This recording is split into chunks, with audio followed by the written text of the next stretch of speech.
Hello दोस्तों, राधे राधे। मैं सविता देवी आप लोग के प्रणाम करती हूँ। दोस्तों, मैं माता रानी का गीत सुनाने जा रही हूँ। देहाती में गीत है, देहाती गीत है, ज़रूर सुनिएगा, गौर कीजिएगा बात पर। बढ़िए सोढ़िए बिगन गरदवा है मैया, बढ़िए सोढ़िए बिगन गरदवा है मैया। मैया लागी गेलो सेंदूरा के गछिया है मैया, मैया लागी गेलो सेंदूरा के गछिया है मैया। सेहो सेंदूरा करथिन बैसो बहिनिया है मैया, सेहो सेंदूरा करथिन नाव बहिनिया है मैया। मैया है झिली मिली शोभै उनखर मंगिया है मैया, मैया है झिली मिली शोभै उनखर मंगिया है मैया। बढ़िए सोढ़िए बिगन गरदवा है मैया, बढ़िए सोढ़िए बिगन गरदवा है मैया। मैया लागी गेलो टिकुली के गछिया है मैया, मैया लागी गेलो टिकुली के गछिया है मैया। सेहो टिकुली सटथिन बैसो बहिनिया है मैया, सेहो टिकुली सटथिन नाव बहिनिया है मैया।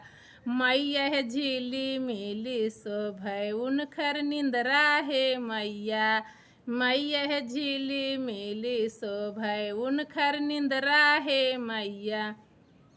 बैसो बहिनिया बैसो यालर है मैया, बैसो बहिनिया बैसो यालर है मैया।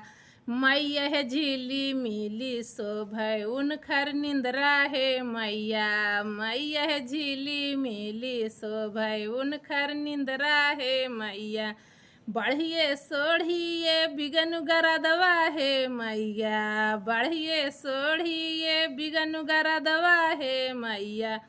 मैया लागी गेलो पाटोरा के गछिया है मैया, मैया लागी गेलो पाटोरा के गछिया है मैया।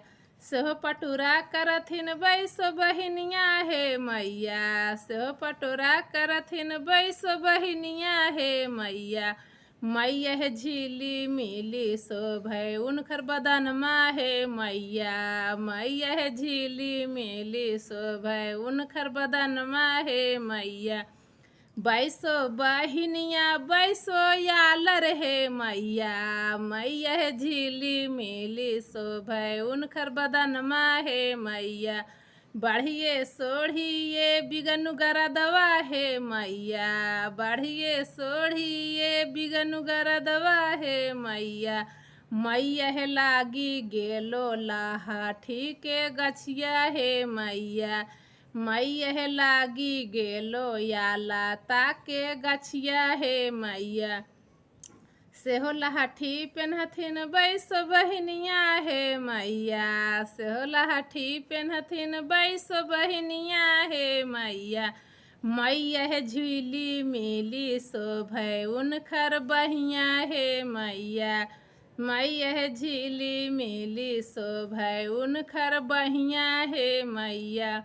सेहो या लता रंगथिन बैसो बहिनिया है मैया, सेहो या लता रंगथिन नाव बहिनिया है मैया। मैया झिली मिली शोभै उनखर पैरवा।